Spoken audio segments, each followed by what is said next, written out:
Guys, today I just wanted to do another live video. I'm having a real hard time finding time since everything's changed. Having lessons one-on-one, we've kind of had to switch over to Skype lessons, and it's very cool, and I love it. They're just trying to reorganize and regroup my schedule, and then trying to hook up with everybody and make sure the connection is good, and excuse me, all that fun stuff. But I always like to give you guys something to think about when it comes to music. So what I'm going to do today is I'm going to talk a little bit about how to name all the notes on your guitar without having to memorize the whole fretboard. So one thing that we can think about is the musical alphabet, and how I like to explain it, because I find music very confusing depending on how you go about it to explain it to people. So most people would start the musical alphabet on C and goes from C to C. I'm going to explain it a little bit differently, where we're actually going to start on A, and we're going to think of the musical alphabet goes from A all the way to G sharp. And if I said to you, and this is how I explain it to my students, if I said to you, tell me the English alphabet all the way to Z and start it over again, what would your next letter be? Well, if you went all the way to Z and I asked you to start it over again, the next letter would be A, right? So in music, basically, we have sharps and flats. So G sharp is like Z in the English alphabet. So you get all the way up to G sharp, and then we got to start back at A. No matter where we are on the guitar, G sharp, if that's the note, the next note has to definitely be an A, okay? So some things to remember about the musical alphabet starting on A, to help you know all the names of your notes on the guitar, would be basically A sharp, B, C sharp, D sharp, E, F sharp, G, and back to G sharp. Now, when we look at this musical alphabet, I don't know if we could see that, if it's seeable with all the lights on there. Maybe if I go this way. Yeah, now I can see it. So if we look at it closely, we could see, hey, there's no sharp or flat between B and C, and there's no sharps or flats between E and F.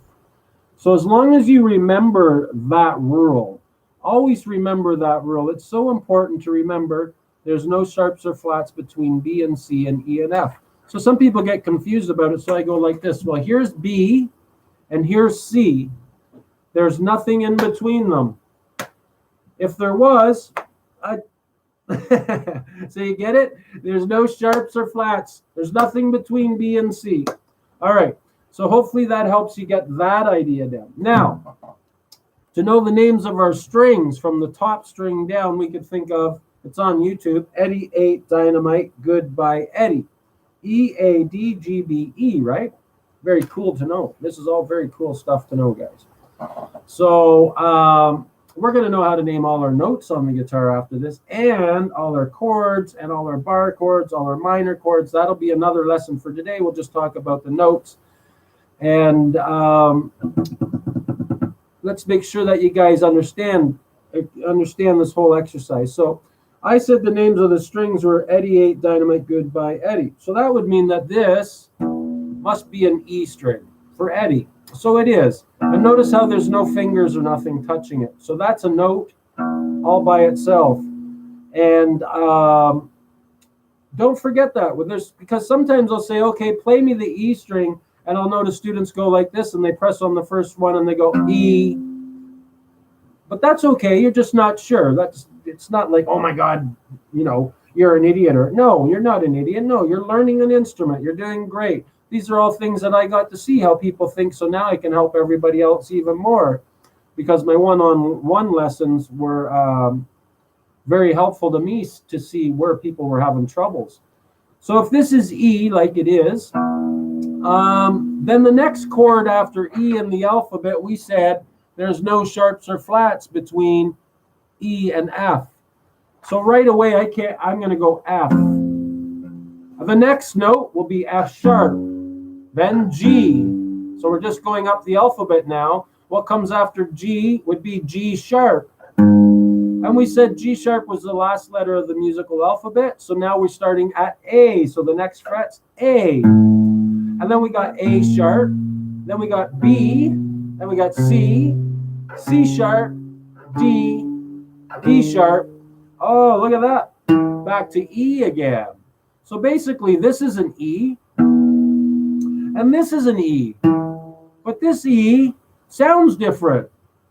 Wow, that's kind of weird. You know why it sounds different? Because it's sounds higher.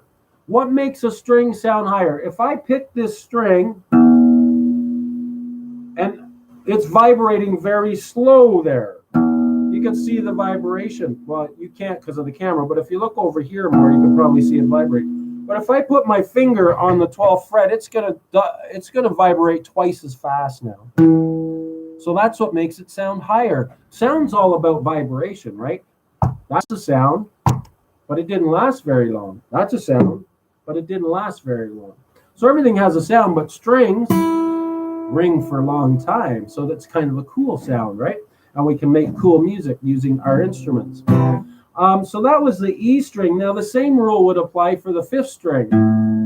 What's the name of the 5th string? Well, Eddie ate dynamite goodbye Eddie. So Eddie ate, that must be A. And if we go to our 1st fret, what comes after A in the musical alphabet? It's A sharp. If we go here, it's B. If we go here, it's C. If we go here, it's C sharp. If we go, I'm reading some stuff. Nope, bye. Anyways, whatever. So all the information is good information. And so this is A sharp, B, C.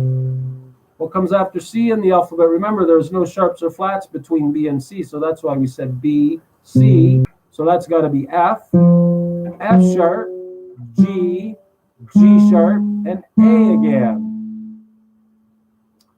Next string would be called D, and we get D, D sharp, E, F. No sharps or flats again, right? E, F. That's why we said D, D sharp, because before E there's a sharp. E, F, F sharp, G, G sharp, A sharp, B. No sharps or flats between B and C, so this has got to be B, C, C sharp, and D. So whatever you start with, open, should be the same when you get to the 12th fret. That's how you know you did it right. Then we get G, G sharp, A sharp, B. No sharps or flats between B and C. So C, C sharp, D, D sharp, E, F, F sharp, and G again. 12th fret. This is the 12th fret. This is open G. Get to the 12th fret. That's a G. It's higher. It's called the octave G. And it's vibrating at twice the speed as it is open. Because the distance is shorter, right? Distance. The span isn't as long as from here to there as it is from here to there. So it's vibrating a lot quicker. B string. B, C, C sharp, D, D sharp, E. Oh, what's the next one, guys? Should be F. No sharps or flats between E and F. F, F sharp, G, G sharp, A sharp, and B. I see Melissa's on watching. Good for you, Melissa. Learning lots about your instrument. Way to go. And the bottom string, E, F, F sharp, G. Notice I said E and F. Same as the top string then. E, F, F sharp, G. They're both the same. G sharp, A sharp, B, C. No sharps or flats between B and C. C sharp, D, D sharp, and E. Those are pretty neat things to just take two strings and try to make something. So the same notes, but one sounds higher, so it makes it sound a little different.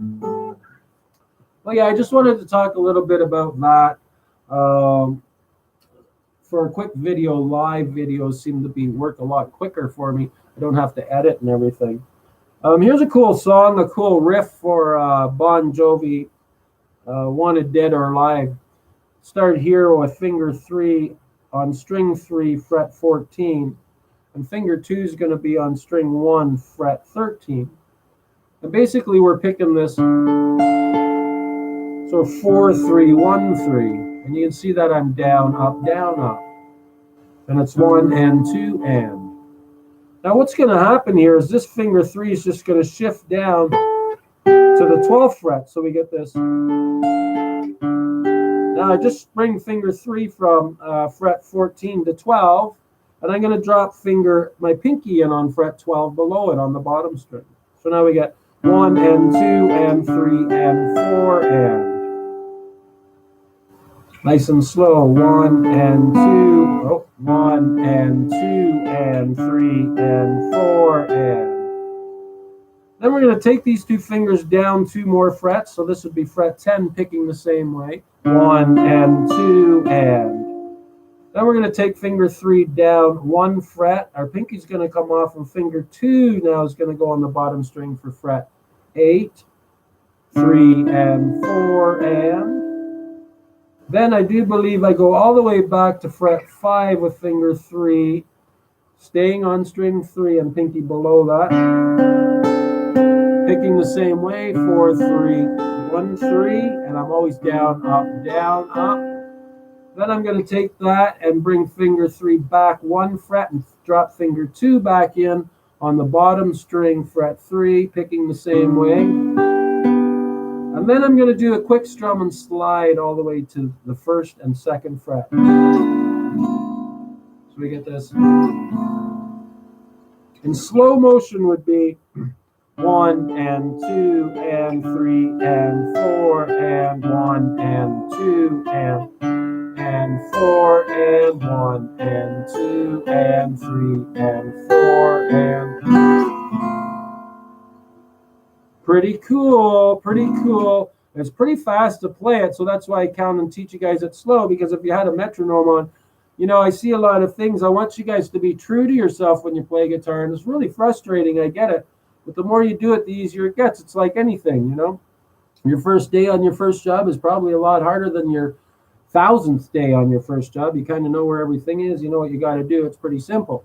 Same thing when we practice guitar. You want to make sure we're using metronomes. But for now, when you first learn a song, I would say don't use a metronome and get good at counting it and tapping your foot, something like 1 and 2 and 3 and 4 and 1 and 2 and. Every time I say a number, I tap my foot. 4 and.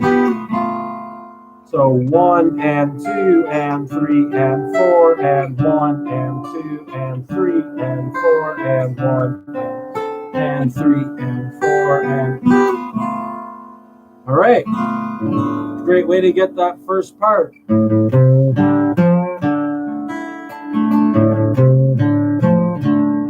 What a great song.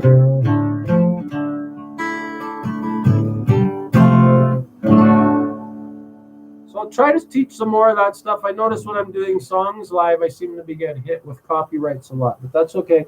They said it's not an offense. It's all good. It's not like I'm getting paid to do this, so I don't know how it can be a copyright if I'm not making any money. I'm kind of doing this out of the kindness of my heart. I do live lessons on Skype, so if anybody wants to do Skype lessons that are new, that would be awesome. But I only see Donald and Melissa here. So you guys are all cool.